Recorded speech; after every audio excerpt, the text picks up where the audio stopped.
Enquanto a família Bolsonaro está se fragmentando em disputas internas, quem é que realmente está construindo o futuro da direita no Brasil?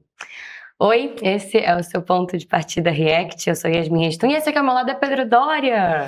Há quanto tempo, doutora Yasmin? É saudades. Eu também. Foi bom também entrar de férias, foi gostoso. Foi, né? É bom. Imagina. Férias é muito bom. Eu vou ver se eu faço esse exercício em algum momento. Perfeito. Tem que ser antes das eleições, né, Pedro? Não, só depois. Ou só depois. Só depois. Mas a gente não tá aqui pra falar de férias, não. Eu adoraria. Eu adoraria, inclusive. É a melhor viagem que você já fez, perrengue de férias. Eu ia amar se a gente fizesse um bate-papo sobre isso. Não, tem que falar de Bolsonaro, né? Mas a gente precisa falar dessa militância feminina da direita e também das agendas de poder que dividem a família Bolsonaro. Flávio, Eduardo, Carlos, Michele, Jair, não sei, mas quem mais quiser entrar nesse barco, vamos nessa? Vamos.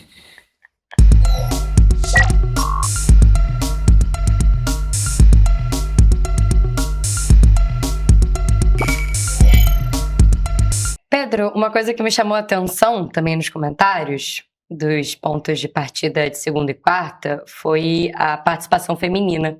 Achei bem bacana. Você tocou num ponto que não tem como, assim, acho que nos toca profundamente. E a Aline, ela disse o seguinte, levantou a seguinte bola. Parece que ninguém está percebendo o que realmente está acontecendo. Desde que a Michele se pronunciou, acabou o Master, acabou rachadinha, acabou o entreguismo do Flávio aos Estados Unidos. Não se fala mais do tarifaço, do terrorismo, do PIX. Mudaram a agenda. Só se fala das intrigas familiares, porque brasileiro adora fofoca. O resultado é que o Flávio vai voltar a crescer. Eles não são tão burros assim. O que você acha, Pedro?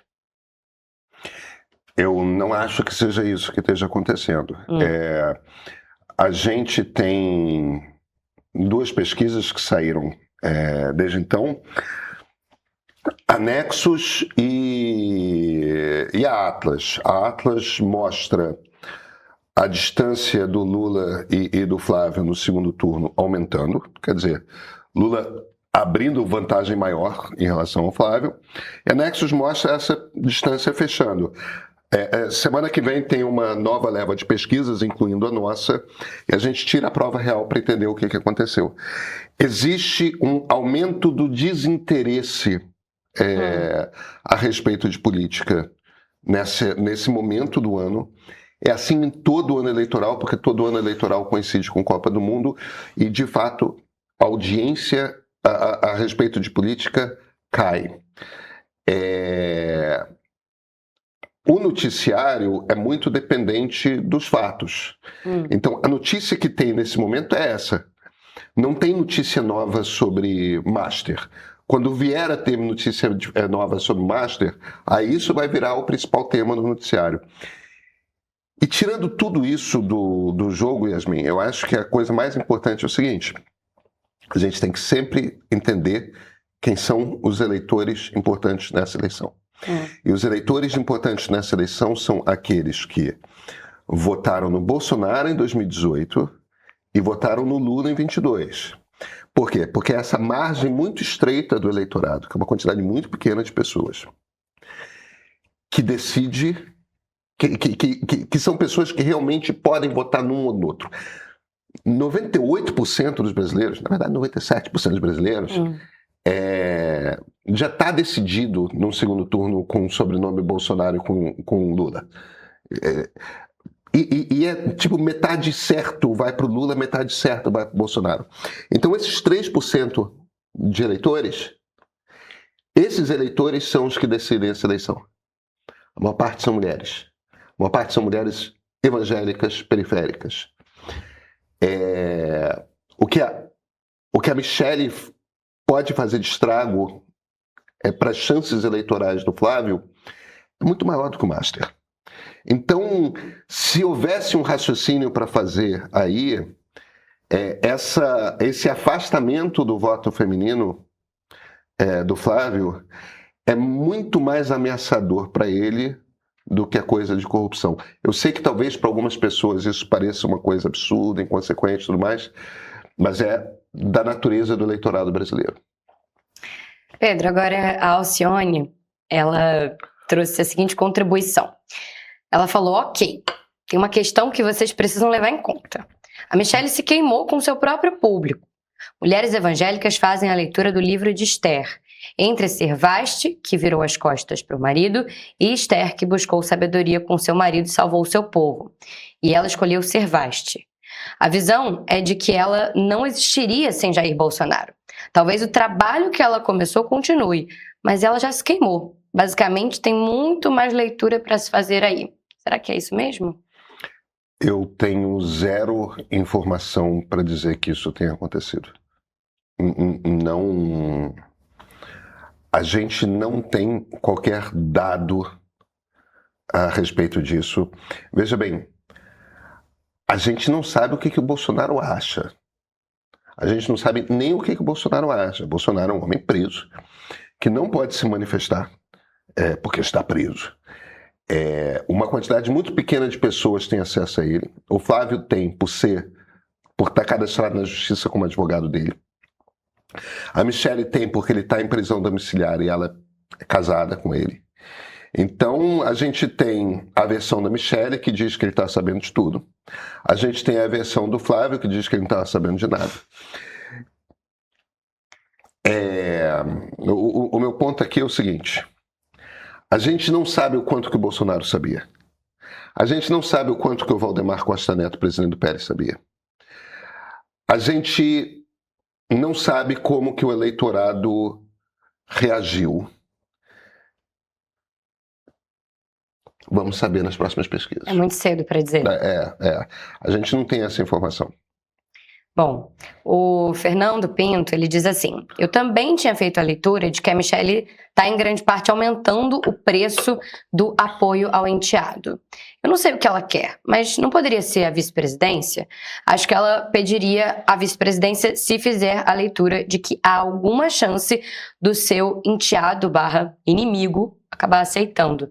Digo publicamente, né? Eu não acho que ela queira a vice-presidência, não, e não faria sentido botar uma segunda pessoa com sobrenome Bolsonaro na vice-presidência. Uma chapa assim, puro sangue, não seria estratégico. Puro sangue, literalmente, né? Duas pessoas da mesma família.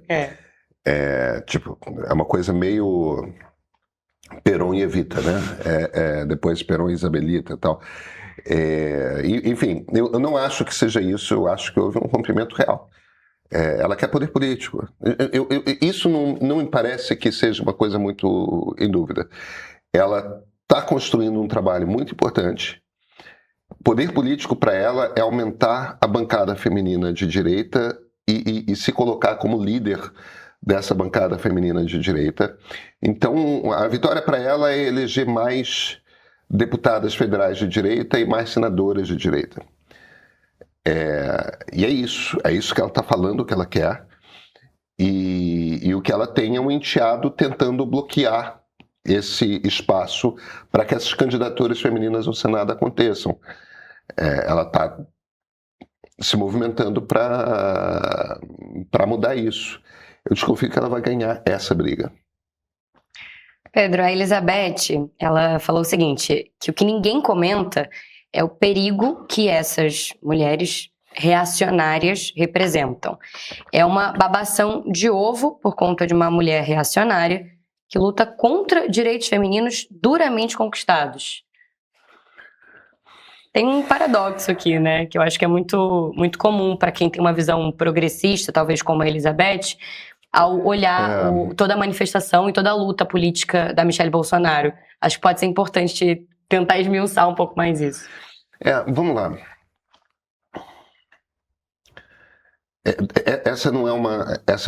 Esse é um debate que é difícil, tá? Uhum. Mas, no fim das contas, o que a gente tem que tentar entender é o seguinte. 30% da população brasileira, e esses são 30% chaves da população brasileira, são uma classe média baixa de periferia urbana, tá? Não são pessoas que passam fome, não são pessoas que têm dificuldade de ter teto, mas são pessoas que vivem numa vida que é uma batalha por dia.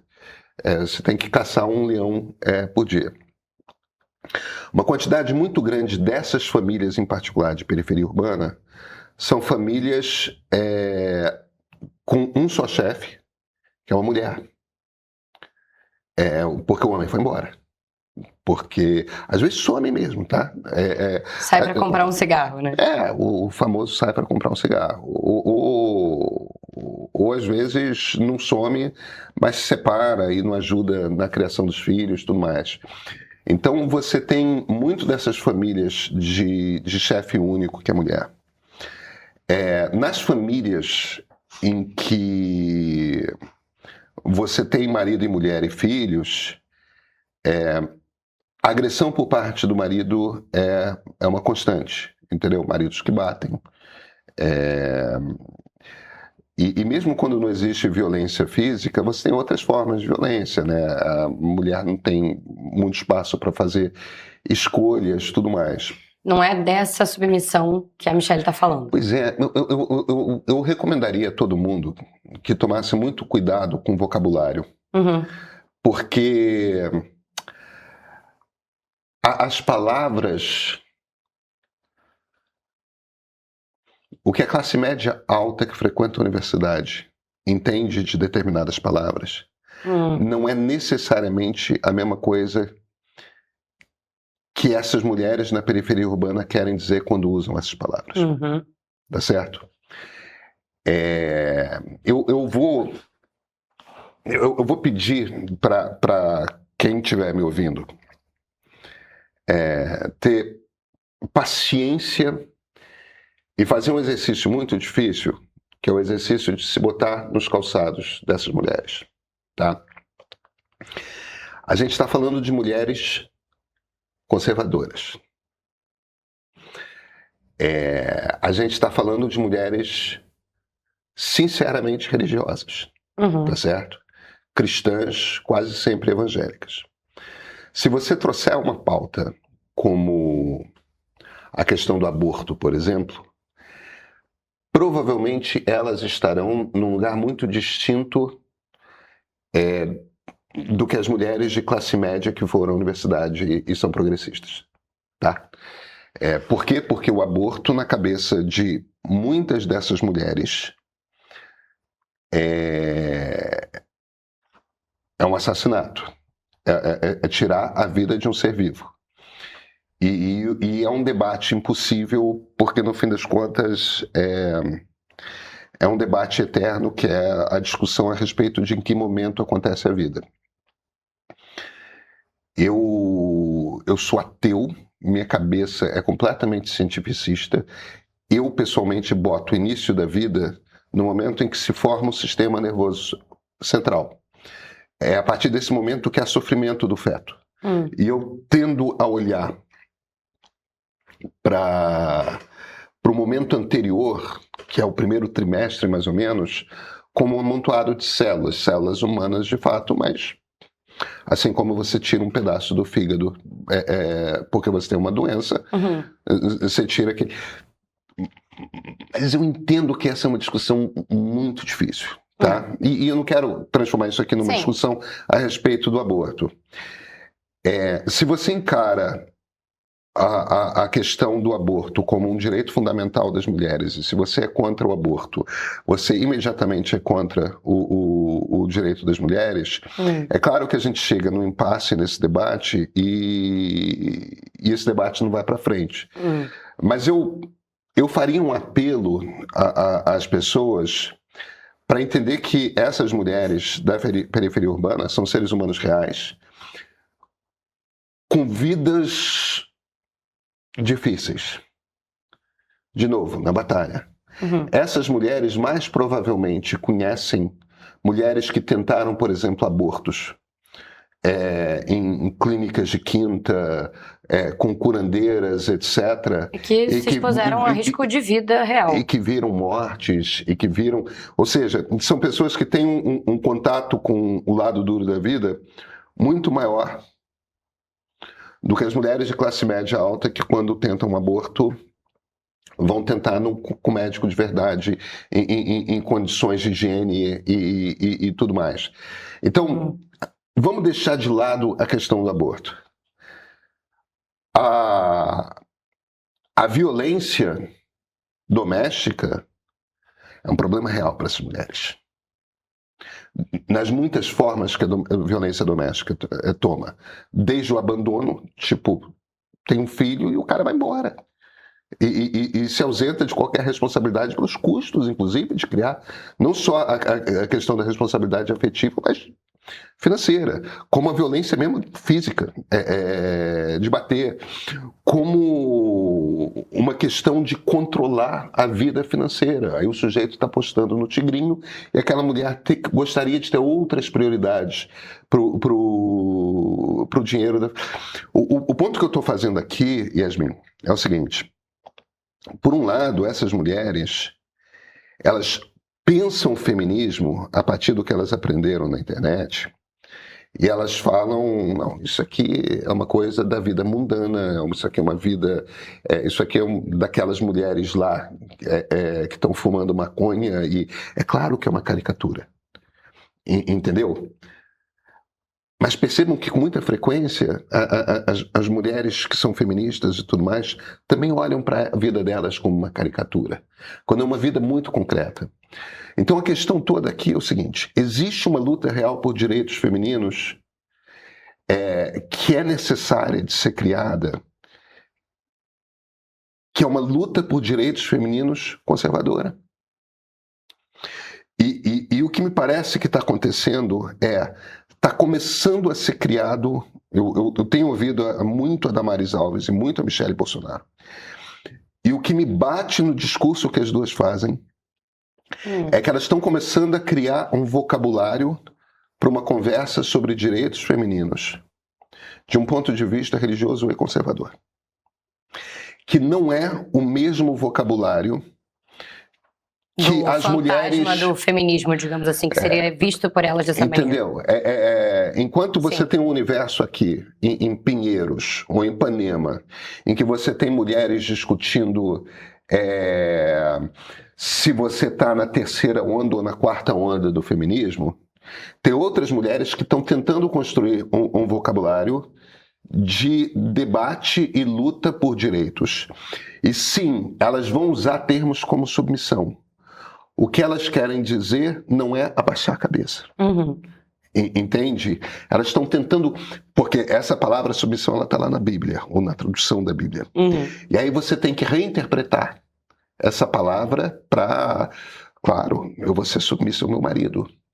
Como é que eu tomo as decisões de como que se gasta grana aqui dentro de casa?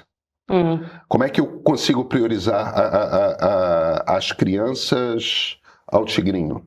Como é que todos esses debates estão acontecendo em milhões de casas no Brasil, nas periferias das grandes cidades? O que demanda uma estratégia, uma inteligência enorme dessas chefes de família. Então, entenda que é isso que está acontecendo. Uhum. Esse debate está acontecendo à parte do feminismo. Por terem estudado muito, mulheres progressistas que são engajadas na luta de mulheres teriam muito a contribuir para essas conversas. Mas elas escolhem não. Elas escolhem olhar para aquilo e falar, não, estão querendo fazer uma teocracia. É um mundo de aias. Pois é. Entendeu? É um negócio assim do tipo... Ao escolher não participar não ter humildade de sentar para... Esquece quais são as palavras, esquece quais são os slogans, esquece... Não é esquecer o que a Simone de Beauvoir falou, ou a Camille Paglia, ou a Susan Sontag, ou não importa quem. Não é esquecer o que falou, mas esquecer a maneira que você está habituado a ter essa conversa. Para ouvir o que essas mulheres vivem, qual é a realidade, quais são as dores, e entender como que você traz aquele conhecimento para a realidade delas. Na ausência das mulheres progressistas desse debate, que olham para as mulheres evangélicas e... Gente como Damares e Michelle está fazendo esse trabalho. E, cara, preste atenção no que elas estão falando. Eu não estou entrando no mérito de se é bom Sim. ou ruim, entendeu? Eu sou um liberal. E certamente uma presidência conservadora não é meu sonho de consumo, muito pelo contrário. Quanto mais uma presidência reacionária. Mas eu acho que as pessoas estão sacando a palavra reacionário com muita rapidez, sem de fato entender o que está acontecendo no mundo real, sabe? Pois você estava falando de como as mulheres reagem a esse vocabulário que vem do feminismo, da teoria feminista, e o Márcio trouxe justamente isso. O Márcio, inclusive, está com o escudo do América aqui no status dele, eu achei sensacional. Ele diz o seguinte, que o projeto político da Michelle, ele fala assim, está muito claro. É transformar um país laico numa teocracia. Justamente o que você estava se contrapondo, né, a isso. Isso é tão desastroso para a nossa democracia quanto uma cleptocracia num eventual governo do Flávio. Olha... Não dá pra gente prever o futuro e dizer o que ela faria também, né? Vamos lá. Ela não é candidata à presidência da República, ela não será candidata à presidência da República.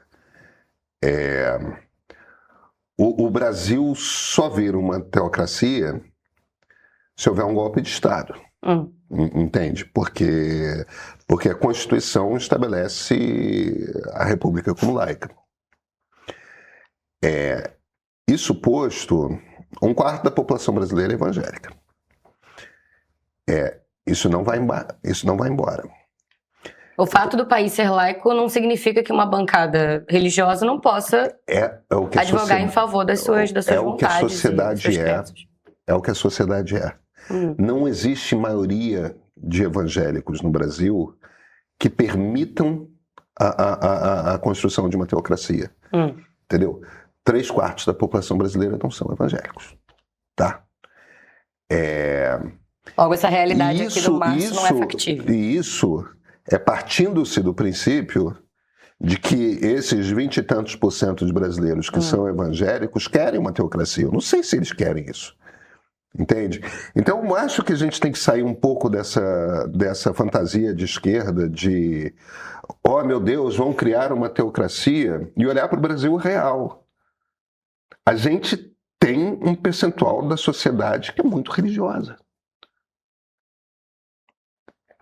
Eles fazem parte da sociedade. E eles têm um tamanho razoável que permite a eles representação. Entendeu? No fim das contas, a gente precisa sentar e ouvir. Cara, a gente fala, e eu tô me botando nesse time, porque eu posso não ser de esquerda, mas eu sou progressista. Entende? A gente fala, a gente enche a boca para falar democracia e com muita frequência, eu estou falando evidentemente desse mundo Pinheiros e Ipanema, né? Que pode ser Pompeia e Laranjeiras, entendeu? Santa Teresa, esse lado mais Odara das regiões de classe média alta, capitais, entendeu? O ponto é, a gente enche a boca para falar dos evangélicos.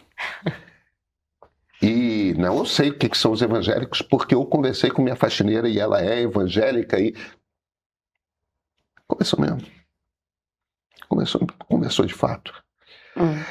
E o seu choque é o quê? Leem a Bíblia, entendeu? Encontram na Bíblia passagens que os inspiram a compreender e entender um pouco a vida. A humanidade faz isso há 2.500 anos. Que a gente está aí buscando propósito, né? Entende? O Velho Testamento está aí há 2.500 anos, cara. Pelo menos o Pentateuco, os primeiros 5 livros. E tem alguma sabedoria lá mesmo, entendeu? Faz parte do pacote do corpus de conhecimento que nós, da humanidade, pelo menos no Ocidente, geramos.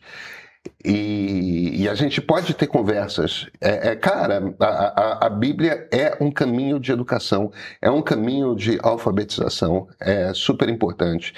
Muitas dessas pessoas começam a ter debates intelectuais em rodas de Bíblia em que uma passagem é lida e começam a ter um debate sobre o que aquilo quer dizer. Entendeu? E a experiência, a experiência com conhecimento, a experiência com curiosidade intelectual nasce dali. E isso tem espaço para ser ampliado. Agora, depende da generosidade de sentar e ouvir. Tem Silas Malafaia? Claro que tem. O Silas Malafaia não é nem de longe representativo da média dos pastores brasileiros. A maior parte dos pastores e das pastoras, porque existem pastoras, no Brasil, estão ali lidando com pessoas que ficaram desempregadas, com pessoas que ficaram viúvas, com as maiores dores da vida das pessoas, entende? Então, eu acho que precisamos descer da boleia e começar a conversar com pessoas que são diferentes de nós. E, cara, deixa eu reiterar, eu sou ateu. Não é... Eu sequer compreendo de onde que nasce a crença em Deus.